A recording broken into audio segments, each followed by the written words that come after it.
Hey, hi everybody, I'm Don Gold, the art guy, and I'm so glad to be back today to give you another art video. Today we're talking about painting flowers, and I am sure it'll help you be a better artist. Today I want to talk about the wet into wet, which is a technique and I call it the happy dance. The happy dance between the paint, the water, the paper, and the brushes. And if you do the happy dance, you will have stunning flowers. First, allow me to say that anybody who likes to draw or paint flowers quickly discovers that they can be quite a challenge to capture the right colors and their unique beauty.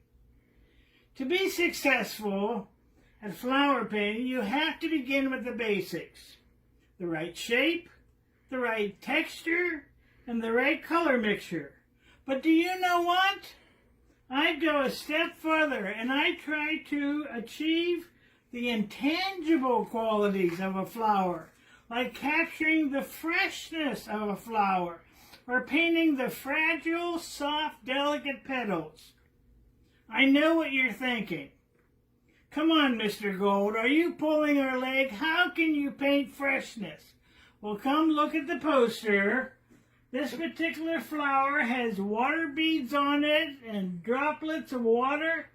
That gives it a fresh look, what I call a fresh spring-like feeling. Now, I want to talk to you about, I am a portrait artist. And what I do in a portrait is I try to strive to capture the spirit of the person. And if you look at these two portraits that I did of Steve and Sharon, I think I did it. I think I captured the spirit. It is the same with flowers.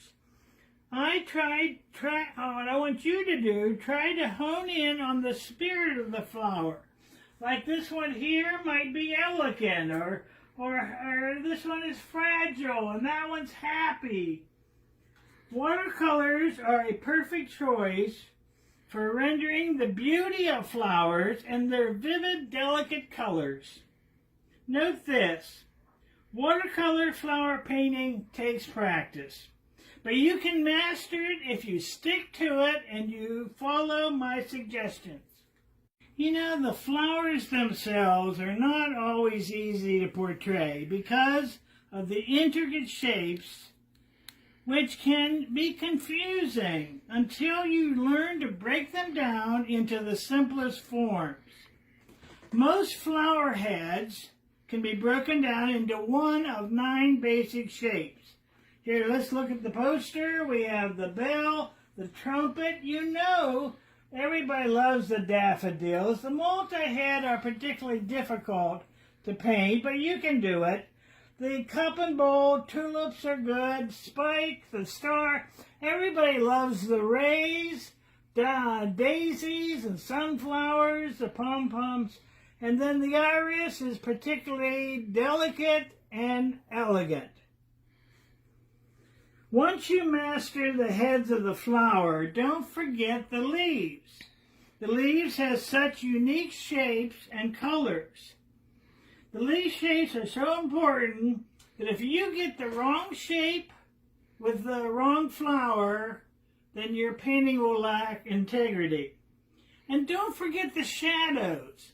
Here, the shadows give good contrast to a painting. Now, most people, what they do is they like to draw the flower picture first. Most people use an HB pencil. That's too dark. You need a 2H, which is a light pencil, to minimize the pencil lines that will show through the watercolors. Now, not all pencil lines are bad because they give the flower shape, function, and form. But I have a better idea. Instead of using a graphite pencil to draw, I say you ought to use a watercolor pencil. Just be careful, don't use it hard, do it lightly, and then what happens is when you paint your picture, the lines will blend with the paint. All right, right, everybody, this is the fun part of the art video today. It's the demo. We're going to talk about it first and then do it. It's the happy dance, the wet into wet technique. And here are a few hints to help you as you paint lovely flowers. First, never let the water get dirty. Dirty water will make muddy colors, so please change it often. When you paint the flower, hold the brush loosely and let the brush, the paint, the water, and the paper all do the happy dance. And I'm going to demonstrate that in a minute. Just splash on areas of colors, leaving plenty of little white paper to add sparkles. Once these white spaces are lost, they are gone forever. But the painting, if you lose them, the painting will look dull and lifeless. Now here's the hard part for all you artists out there, and I'm one of them. Put the paint on and leave it alone. Do not go back over it while it is wet. If you do that, it is likely to produce a muddy color, and the painting will lose that fresh, spontaneous look. The paint will, what we're going to do is drop in the water. We're going to put water on the painting, then we're going to drop in the colors, and the paint will only go where the water is. Now there's another technique called wet on dry. We're not going to demonstrate that today, but I use that for details. Shadows, branches, leaves, etc. Now before I do the demo, I want to tell you how to deal with a painting disaster. You know what I mean, a smudge, a smear, a blob of paint where you don't want it. First thing, don't panic. Think out your options. Number one option, well, we could just go with it. Number two option, include it in the shadow section. Number three, grab your spray bottle, which is your spritzer. Use a tissue, dab the painting, but don't rub hard. It could damage the painting surface. Okay, but I have another suggestion. Take a clean brush and clean water, take off, and you can only do this with the watercolors. Take off the paint, put it on the paper towel. This is the best method. Okay, everybody, now we're doing the wet into wet, the happy dance. This is what you came for, okay? I have a setup here. I have wax paper down, I have paper towels, I have some loose paper towels in case we need them. I have the paint, the water, the spray bottle, the tissues. Now I have a thirsty brush. This is a number 10. This is what we're going to do to apply the water, and I have a number 8. This is the brush we're going to apply the paint. What we're going to do is we're going to put one section, usually only on one side. Do not put two sections of water adjacent because they will bleed to each other, okay? So let's get started. We get the water, we put it on. Now, how can you tell where the water is? Well, I don't know if you can see it with the camera, but there is a sheen on the water, so you know where it's going. What we do is put the water on a nice thirsty brush, and then take the paint. Now remember, red is dominant, so it'll be, if you want to have more yellow, then you should probably do that first. We go in watercolors, we go light to dark. Okay, let's try a little bit of red. We drop it in. We add a little more water. See what happens?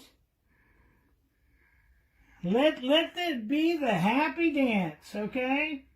We take a little bit of yellow, we put that in.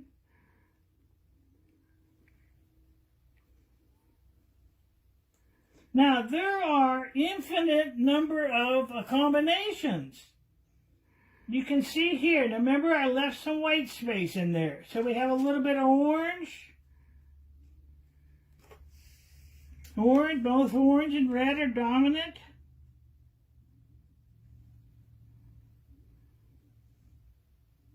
Now, remember what I told you, you can also, if you have too much paint, take some off, wipe it on the paper towel.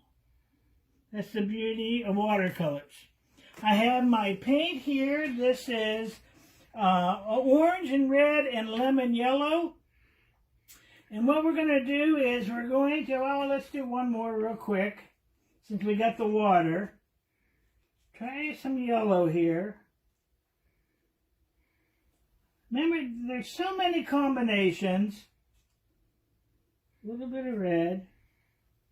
And if you look here, over here, these are ones that are dry. So after we dropped in the paint, we're going to let it alone, let it dry.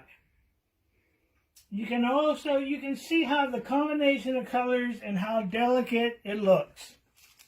Okay, let's conclude here today. I want to show you this book. It's the Watercolor Flower Artist Bible. If somebody says to you, can you paint a particular flower and you're not familiar with it, this book not only has the name, it has the shape of the flower head, and it has 1, 2, 3, 4 steps to help you paint that particular flower. So I hope today that you can use these painting ideas to create the feeling and the spirit of the flower. It's a work of art. It's an artistic impression. I want you to capture the flower in all of its glory. Developing your watercolor skills is important, but what really matters the most is that you can have hours of enjoyment and great results painting flowers. Hey everybody, see you next time when I'm going to share another art video packed full of knowledge and experience to make you a better artist.